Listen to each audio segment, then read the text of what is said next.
you. I call Paul Bristow.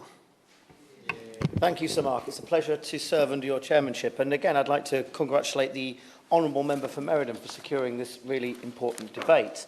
Because fly tipping is a consistent problem in Peterborough.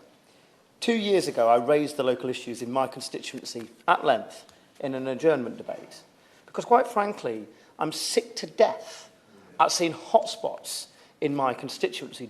The junction between Norwood Lane and Newborough Lane is a particular problem. As many honourable members have said, this is not just an urban-rural issue, it affects both settings. So urban communities in my constituency, in Bretton and in Ravensthorpe, they're plagued by this, as are rural villages such as Thorney and Newborough. Now, I won't take members' time talking at length, not least because those issues from 2 years ago haven't changed. We need more powers to combat fly tipping. Along with others, I was calling for higher fines beyond the current fixed penalty notice limits. I argued for a zero-tolerance approach, making the case for new government guidance, and I suggested better tools and resources for local authorities.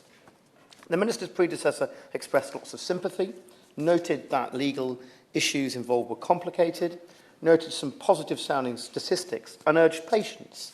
And to her credit, thankfully, since then, enforcement action has risen. But unfortunately, so have incidences of fly tipping. We need the online fly tipping toolkit, and much of the guidance still offers less than zero tolerance.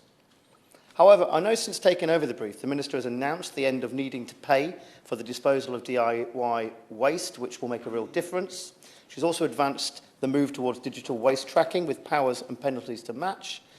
And I gather the first element of the toolkit is near to launch, which is music to my ears. She's also questioned whether fixed penalty notice fines are high enough to act as a deterrent. So I welcome what the Minister has done, while passing on the desire of my constituents in Peterborough for the government to keep going and go further. One easy step would be to revise two guidance documents that I cited 2 years ago, namely fly tipping council responsibilities and household waste duty of care fixed penalty notice guidance. They haven't changed. The language and the direction could be far more robust, and they are far from the only instances. Moreover, even though upping penalties would require legislation when it comes to the limits, as I understand it, I hope ministers will look, or the Minister will look, at whether this can be done.